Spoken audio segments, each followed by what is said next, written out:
Gloire à notre Dieu. Veuillez vous asseoir, je vous prie.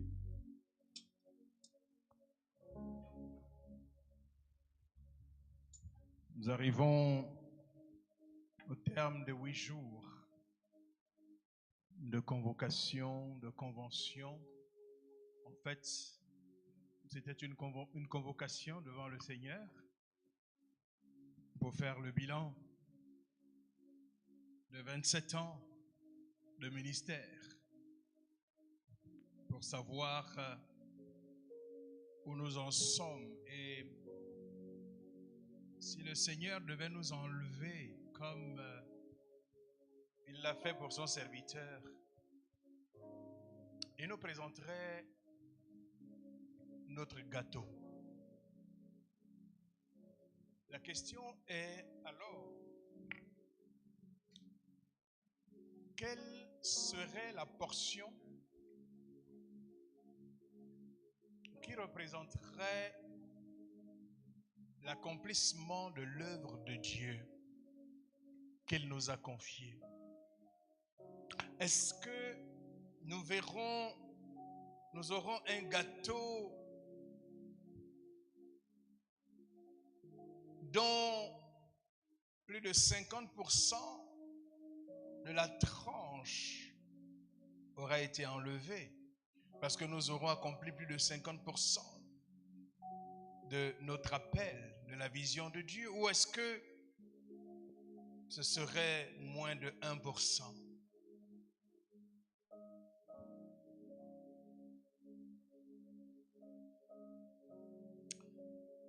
Dieu, comme nous l'avons déjà dit, nous appelle pour faire quelque chose. Et comme son œuvre est gigantesque, il ne nous appelle pas tous à faire la même chose. Il distribue le travail entre ses enfants. Vous savez, quand vous êtes un père de famille ou une mère de famille dans votre maison et que dans le processus d'éducation de vos enfants, vous leur apprenez à faire les tâches ménagères, oui ou non? Je sais qu'aujourd'hui, dans la jeune génération, on ne fait plus travailler les enfants. Ils auront des ménagères demain, après-demain. Mais tu n'auras jamais une bonne ménagère si toi-même tu ne sais pas travailler. Nous avons appris à nos enfants à faire le ménage. Bien qu'il y ait une ménagère, mais on divisait le travail de la maison entre tous les enfants, garçons et filles, même chose.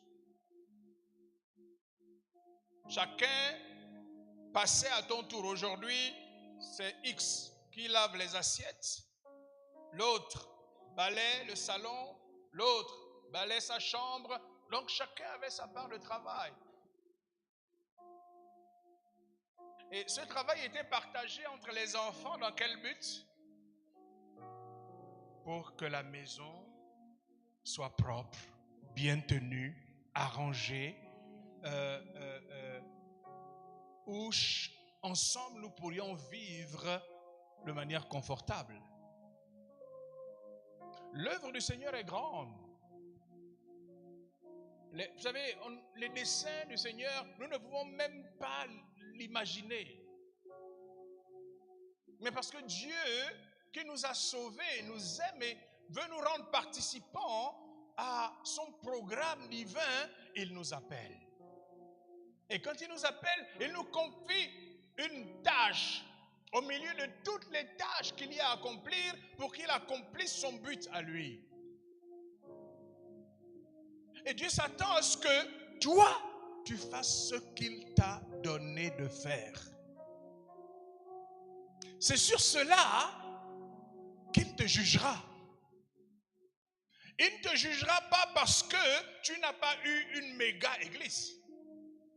Si la vision de Dieu pour toi, ce n'est pas la méga église, il ne te jugera pas là-dessus.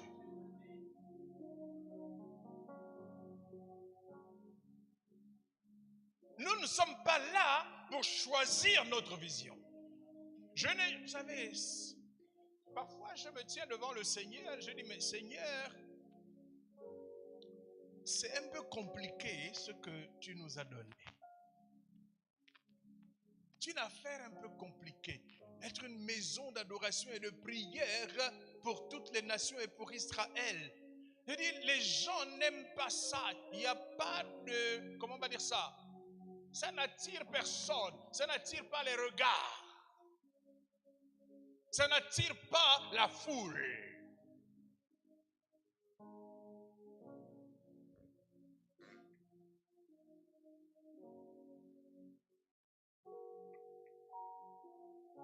Et le Seigneur dit simplement, c'est ce que je t'ai appelé à faire. C'est pour cela que je t'ai appelé. Vous savez, lorsque Dieu nous a amenés en Israël, alors que nous ne comprenions pas véritablement, vous savez, quand vous n'avez pas de vision, vous êtes sans frein. En réalité, ça veut dire que vous allez dans tous les sens. Vous tâtonnez. Vous allez ici, vous commencez là, vous changez, vous allez ici, vous changez, parce que vous ne savez pas ce que Dieu vous a appelé à faire. Quand Dieu nous a amenés en Israël, en 1998, c'est que il nous a éclairé sur notre connexion, le mont des Oliviers, avec la maison de prière qu'il a établie sur le mont des Oliviers à Jérusalem. Nous avons commencé à courir. Quand nous sommes revenus au Gabon, nous avons mis en place la maison de prière. Et nous avons commencé à nous organiser avec des églises sœurs qui ont été appelées dans la même direction pour aller dans les nations, pour parler de la parole prophétique et de la vision de Dieu pour l'Église et pour Israël dans les derniers temps. Vous savez, en même temps que c'est à cause de cette vision que nous avons reçu la grâce de la compréhension, de la révélation de la parole prophétique. C'est à cause de cela que Dieu nous a équipés pour cela. Nous avons commencé à aller dans les nations, nous avons commencé à organiser ici à Libreville la conférence Gabon-Israël, à l'hôtel Okume Palace, à l'époque au 8e étage. L'année suivante, nous avons organisé, nous étions encore à Plein-Oreti, 2003, la conférence Gabon-Israël au gymnase, non pas d'Olomi, gymnase d'Olomi. Francophonie Israël. Nous avons rassemblé des délégués de toutes les nations de la francophonie pour les amener ici à Libreville et pour ensemble travailler à la vision que Dieu nous a donnée.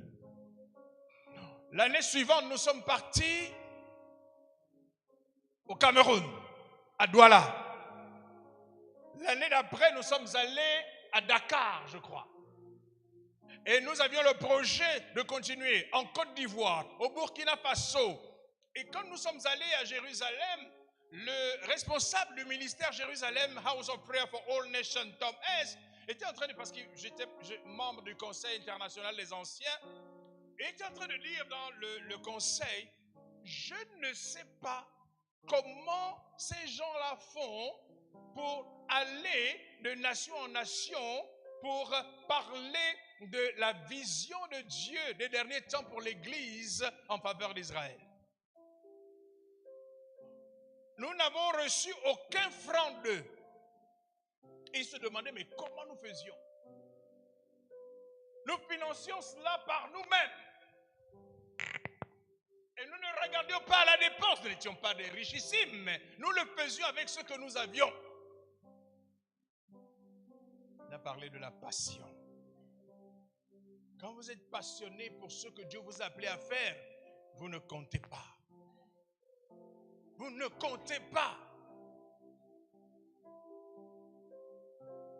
Et en fait, nous avons été arrêtés dans d'autres élans, j'allais par une mauvaise planification de Jérusalem, maison de prière, eux-mêmes à Jérusalem.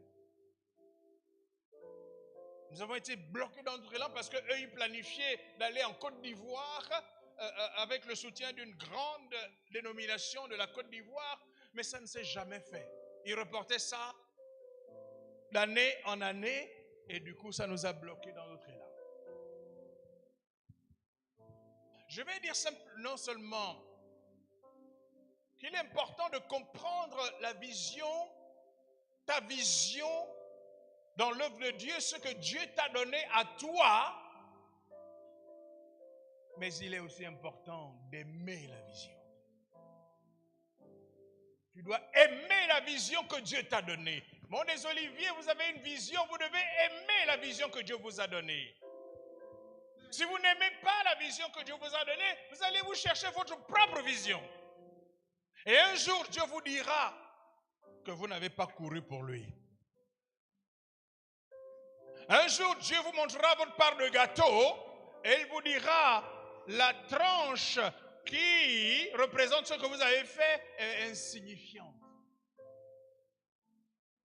Je me souviens d'un homme de Dieu qui fait partie de mes mentors spirituels. Ses livres m'ont édifié, Kenneth Hagin.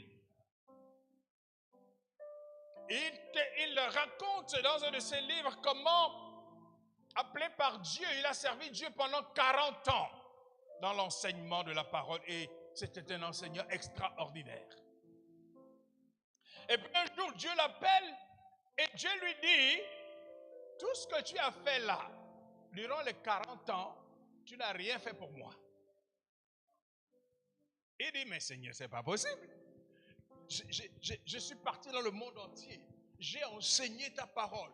J'ai fait. Et Dieu lui dit, je ne t'ai pas appelé comme enseignant, je t'ai appelé comme prophète. C'est dangereux, savez-vous, dans l'œuvre de Dieu, de faire simplement ce qui vous plaît, vous. Parfois, la vision que Dieu t'a donnée, c'est compliqué. C'est compliqué. Mais il faut que tu apprennes à accepter et à aimer cette vision. C'est seulement lorsque tu l'as prise en main que tu aimes cette vision comme étant une partie de toi-même, ta raison d'exister, qu'alors tu vas commencer à porter du fruit. Bien souvent, nous aimons les visions des autres.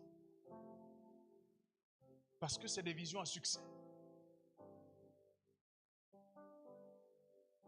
Parce que c'est des visions qui rapportent.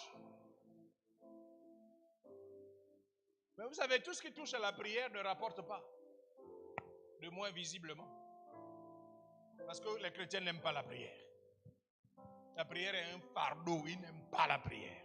À part nos amis de RDC, eux, c'est des gens qui prient. Je ne sais pas la réalité. Mais nous, ici, chez nous, on n'aime pas la prière. La prière, c'est une charge, un fardeau. On n'aime pas la prière. En plus, quand il s'agit de prier pour les nations et pour Israël. Un jour, quelqu'un a dit, comment on va aller prier pour Israël? On n'a même pas fini de prier pour notre pays. Comme si le plan de Dieu s'arrêtait à ton pays.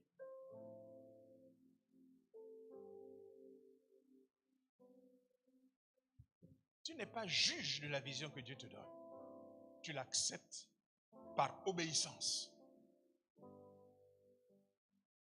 Si je devais faire une évaluation aujourd'hui, oh bien-aimé, la part de notre gâteau là, qui a été passée moins que la part que toi tu as vue. C'est encore moins que ça. On n'a encore rien fait. Après 27 ans, on n'a rien fait.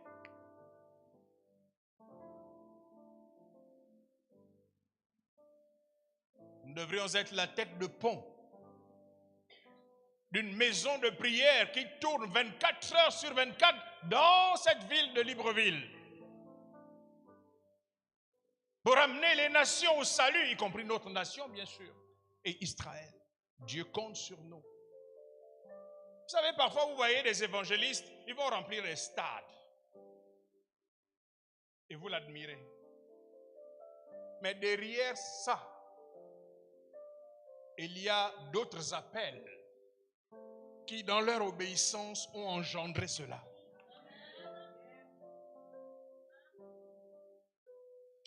L'œuvre de Dieu est complémentaire. Tu ne peux pas sortir une œuvre hors de la globalité, de la totalité de Dieu. Si Dieu pouvait nous montrer ce qui se passe dans le monde spirituel lorsque nous travaillons chacun dans notre couloir, Dieu nous montrera les ramifications, comment ce que nous avons fait a entraîné le succès de ce que l'autre devait faire. Et ainsi de suite. Et quand tu n'as pas fait ce que Dieu t'a demandé de faire, ça crée un lourd handicap pour tout le processus divin. C'est tout le processus divin qui est handicapé.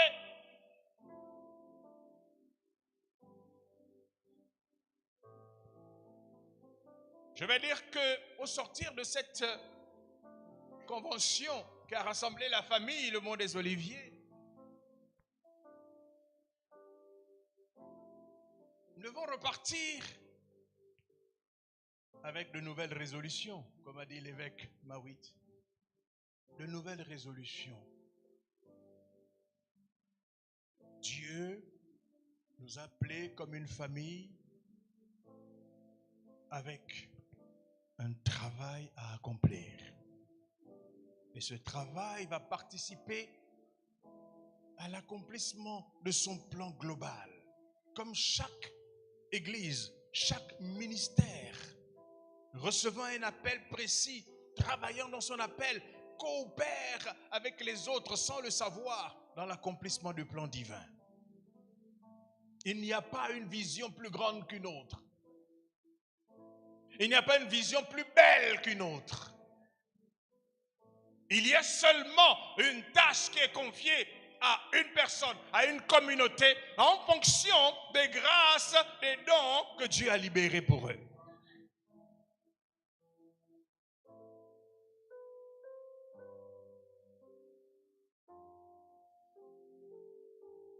Et nous devons donc nous ressaisir. Nous devons nous ressaisir dans les années qui viennent pour que prochainement nous fassions un bilan plus positif. Que nous puissions mesurer ce qu'a été notre parcours ensemble. J'ai dit la dernière fois que, vous savez, Dieu appelle Abraham pour une vision qui allait conduire à la venue de Christ. Mais Abraham n'était pas celui-là qui allait accomplir toute la vision. Il a donné à Abraham une descendance. Pour que de génération en génération, au travers de l'alliance, la vision se poursuive. Jusqu'à Christ. Christ est la vision d'Abraham.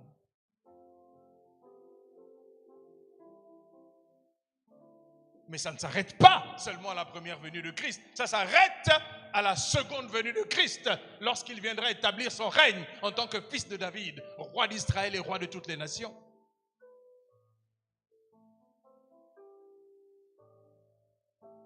Votre vision, notre vision a une portée éternelle.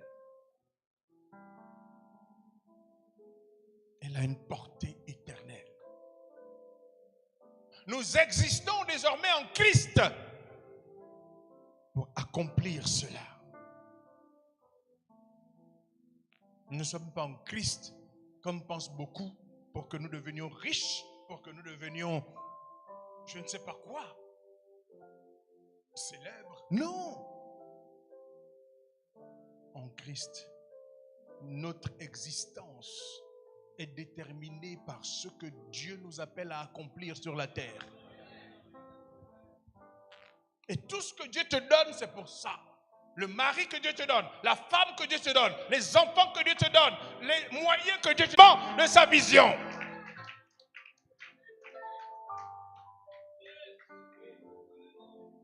Alors attelons-nous à ce que Dieu nous appelle à faire.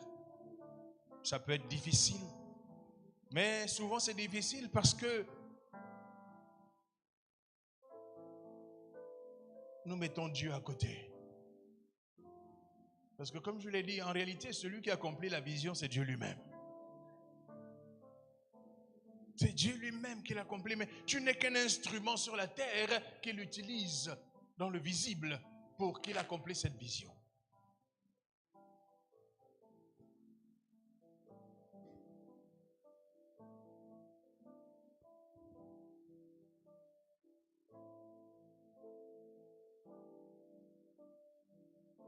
Je voudrais qu'au moment où nous repartons, chacun dans notre champ missionnaire, que ce soit un rappel,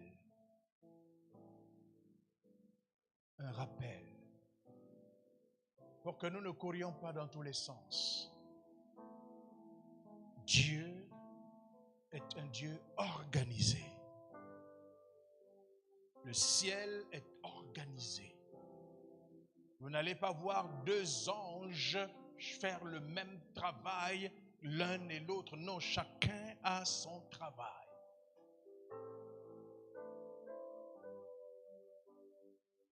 Le royaume de Dieu sur la terre représenté par l'Église de Christ doit être organisé.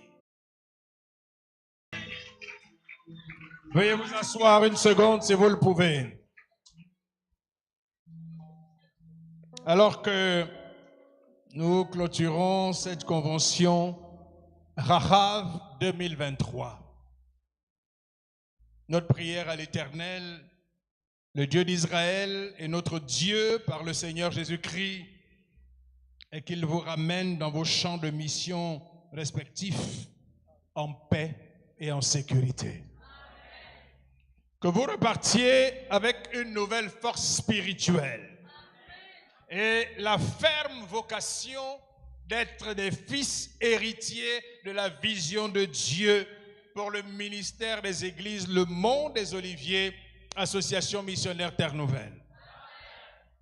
Que vous repartiez, que votre travail soit fructueux, alors que notre Dieu vous remplit de grâces nouvelles pour la saison nouvelle, parce que c'est une saison nouvelle qui commence pour notre famille après cette convention. Cette convention ferme les portes du passé.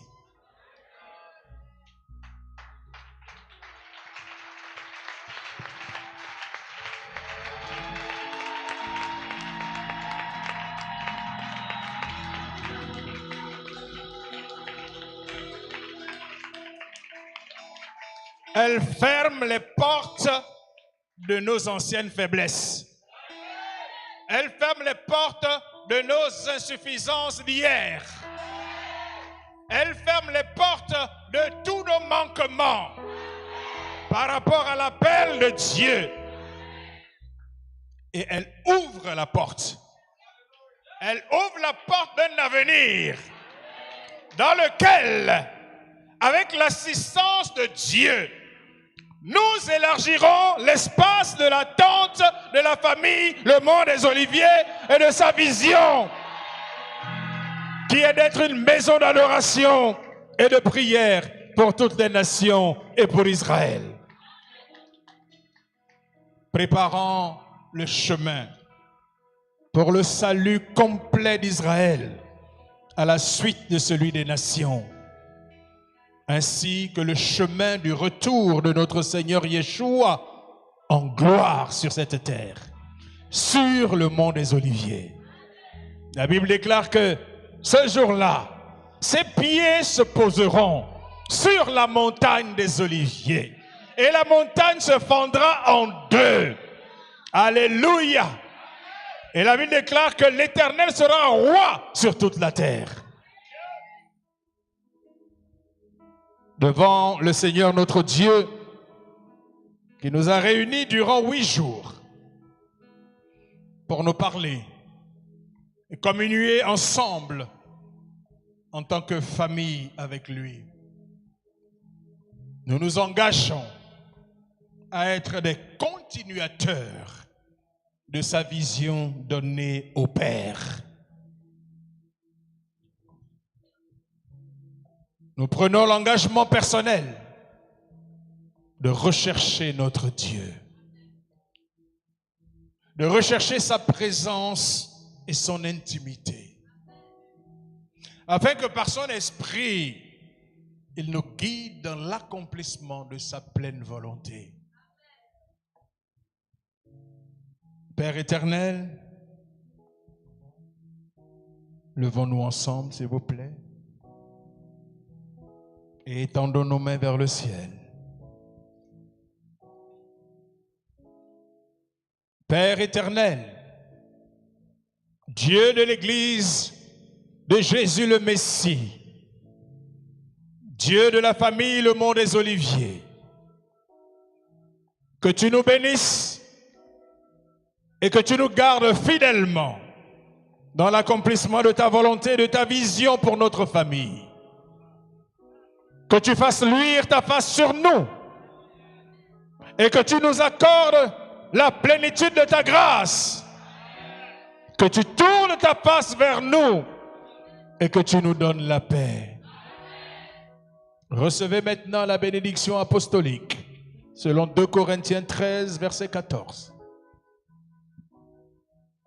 Que la grâce du Seigneur Jésus-Christ, l'amour de Dieu et la communication du Saint-Esprit soient avec vous tous jusqu'à la prochaine convention. Et je déclare au nom de Yeshua que vous allez en paix. Et à nous revoir pour les 30 ans de l'association missionnaire Terre Nouvelle et les églises Le Mont des Oliviers en juillet 2026. Si le Seigneur Jésus n'est pas revenu avant.